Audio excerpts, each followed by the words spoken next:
Hello students, today we will discuss another part of the states of matter chapter, and in this we will discuss Avogadro's law, and after that derivation of ideal gas equation, and then we will discuss Dalton's law of partial pressure and its application. So first of all, Avogadro's law. Now according to this law, equal volume of all gases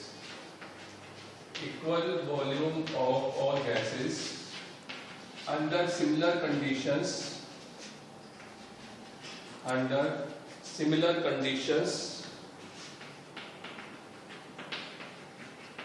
of temperature and pressure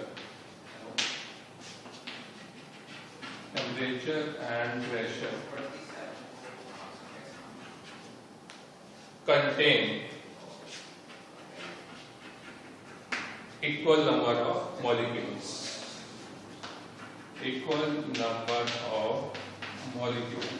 right? That is, if we have 100 ml of oxygen, right, and 100 ml of nitrogen under similar condition of temperature and pressure, then they will contain equal number of molecules, right?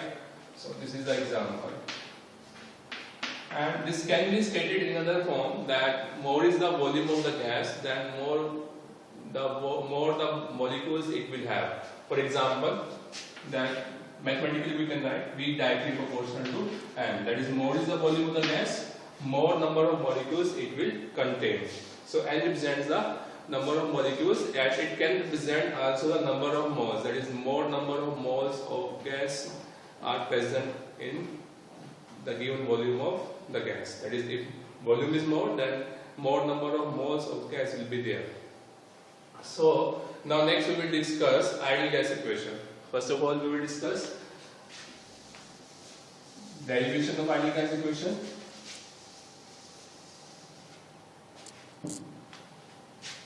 Now derivation of ideal gas equation. After that, we will give the definition of ideal gas equation, that is ideal gas. So according to Boyle's law, we have studied already Boyle's law. So according to Boyle's law, V inversely proportional to pressure. Now according to Charles' law, we know that V directly proportional to T. So this is equation number 1, this is equation number 2, right? Now according to Avogadro's law,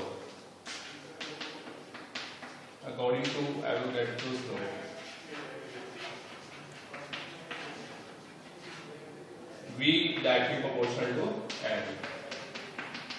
Now in all these three equations, V is directly proportional to something. So we can write from equation 1, 2 and 3. We can write V directly proportional to N, right, and then P, and then upon P. So if I remove the sign of proportionality, then it will be P is equal to R and T upon P, where R is constant in proportionality, which is known as gas constant.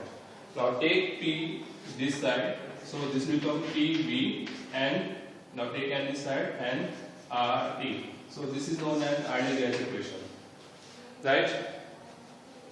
Now what is R? R is a gas constant, and whose value is equal to 0.0821 liter atmosphere per Kelvin per mole, right? And this is also equal to 0.083 liter bar per Kelvin per mole, and this is also equal to 8.314 joule per Kelvin per mole, right? So these are the values of R, and different values are used in different numericals depending upon the units given in the statement, right? So next we will discuss another derivation of ideal gas equation. Now suppose this is equation number 4 and this is equation number 5 and this is equation number 6. Now from equation number 6 we can write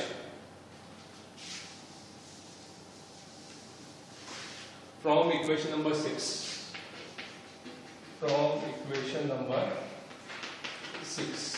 we can write, now take T below PV. PV upon T is equal to NR, right? Where N is constant for a given gas and R is gas constant. So we can also write PV upon T is equal to constant. This is equation number 7 and this is equation number 8. Right? Now if P1, V1 and T1 are initial pressure, volume and temperature of a gas, and P2, V2 and T2 are final pressure, volume and temperature of gas, then equation 8 can be written as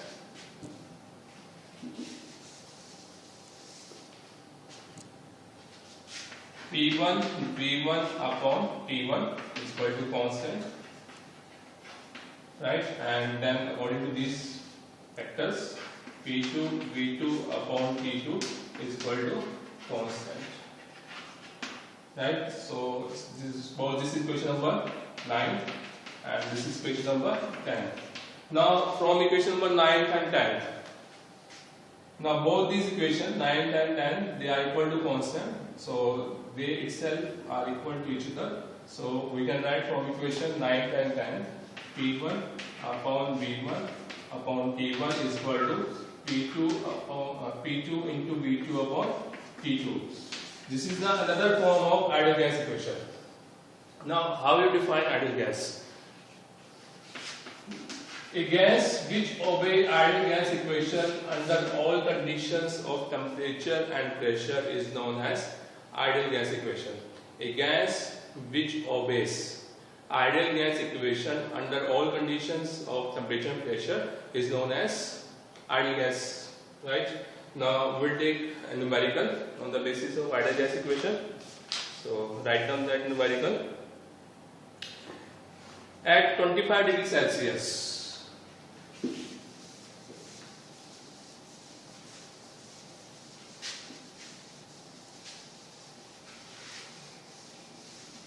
at 25 degrees Celsius and 760 mm of mercury pressure, 25 degrees Celsius, so temperature is given, at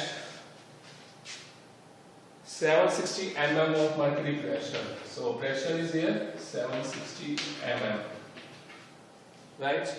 And after that it is given that a gas occupies, that is at this temperature, at this pressure, gas occupies 600 ml volume. So volume is here 600 ml. So this is T1, right? This is P1 and this is V1. So these are initial temperature, pressure and volume of a given gas. Now next is what will be its pressure. We have to calculate the final pressure, right? What will be its pressure at a height where temperature is 10 degrees Celsius. So final temperature is 10 degrees Celsius, right? At a height where temperature is 10 degrees Celsius and volume of the gas is 640 ml and the final volume is 640 ml, right? And we have to calculate this final pressure of the gas. So we will apply ideal gas equation, that is right here, applying the ideal gas equation, that is P1 V1 upon T1 is equal to P2 V2 upon T2. And before writing the value of temperature here, change the degree Celsius to Kelvin by adding 273 value. So add here 273 and this will give then temperature in Kelvin. So this will come to 98 Kelvin, right? And add here 273, so this will become 283 Kelvin, right? Now put the values. P1 is equal to 760 and then V1 is 600 and temperature is 298 Kelvin, right? And P2 we have to calculate, and V2 is 640 ml and divided by 283 ml. Now calculate P2. You can calculate it now and it will come out to be 676.6 mm of mercury. So this will be your answer, right? Now next we will discuss Dalton's law of partial pressure.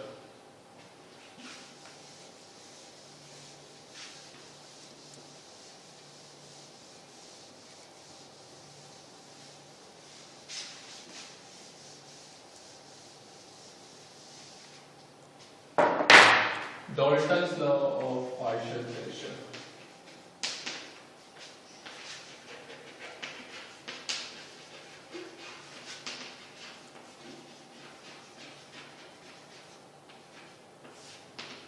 Right? Now, according to this law, if two or more non-reacting gases are enclosed in a container, then total pressure of gases mixture is equal to partial pressure of each gas. Partial pressure of each gas. And repeating, if two or more than two non-reacting, you have to mention non-reacting. If two or more than two non-reacting gases are enclosed in a container, then total pressure of the gaseous mixture is equal to sum of partial pressure of each gas, right? So P1 is the partial pressure of first gas, P2 is the partial pressure of second gas, P3 is the partial pressure of the third gas, plus so on if there is any other gas. And this capital B is the total pressure of the gaseous mixture.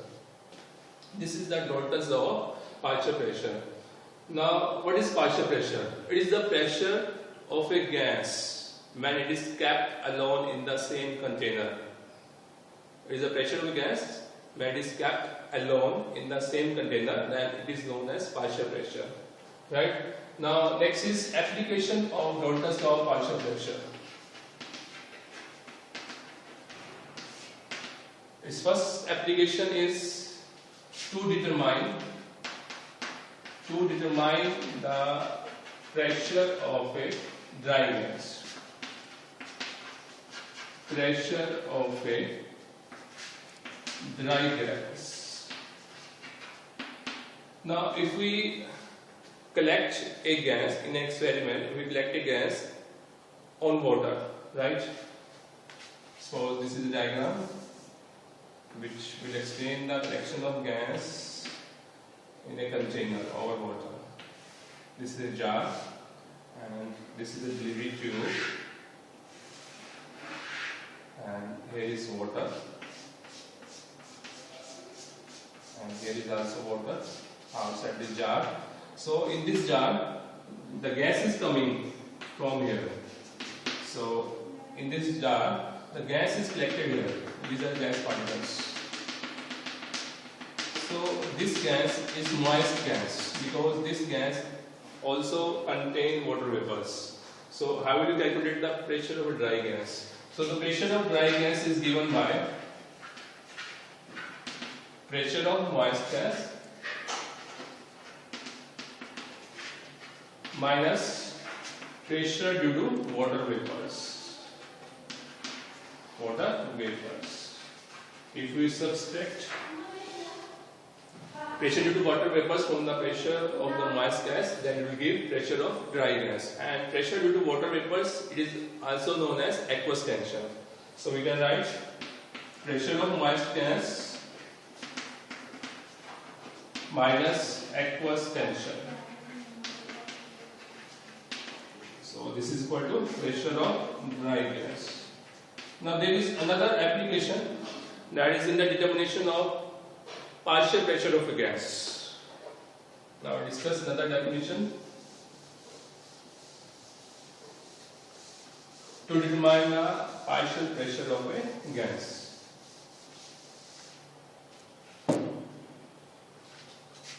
Partial pressure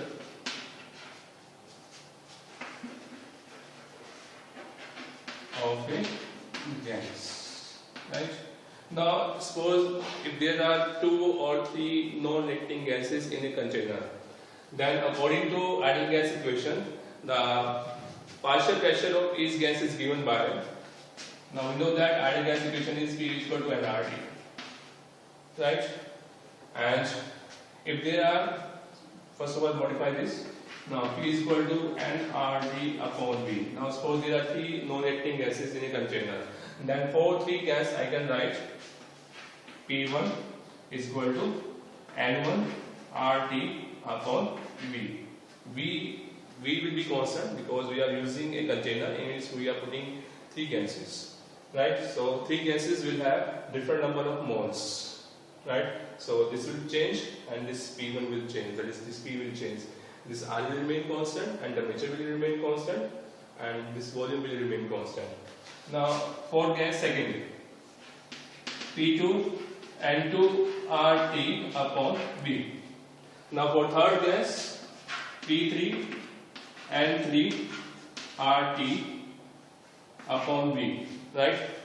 Now suppose this is equation number 1, this is equation number 2, this is equation number 3, and this is equation number 4, and this is equation number 5, right? Now total pressure is then given by P is equal to P1 plus P2 plus P3, that is N1 RT upon V plus N2 RT upon V plus N3 RT upon V, and in that we can take common RT upon V. RT upon V, then this will be equal to RT upon V into N1 plus N2 plus N3, and suppose this is equation number 6.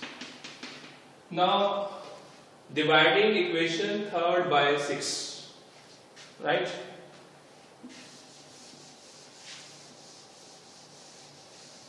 Now dividing equation third by 6. Dividing equation third by 6. We will have P1 upon P, right?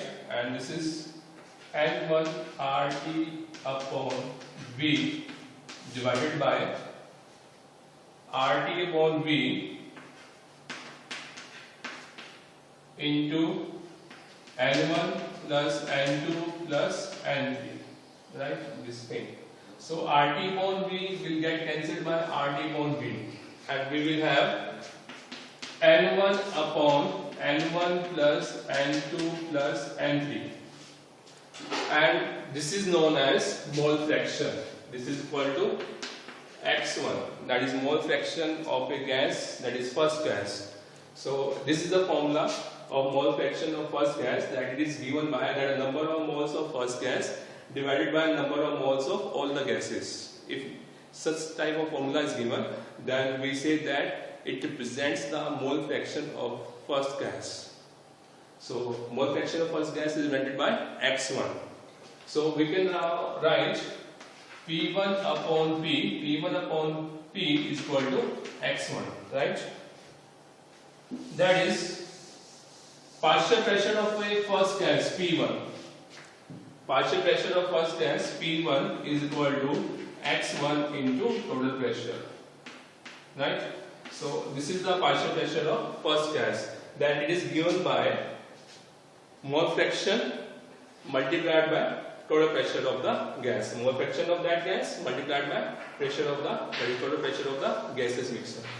So now partial pressure of gas 2 is given by, similarly we can write partial pressure of gas 2, that is P2 is equal to X2 into P, and similarly for third gas we can write that partial pressure of third gas is given by P3 is equal to X3 into P.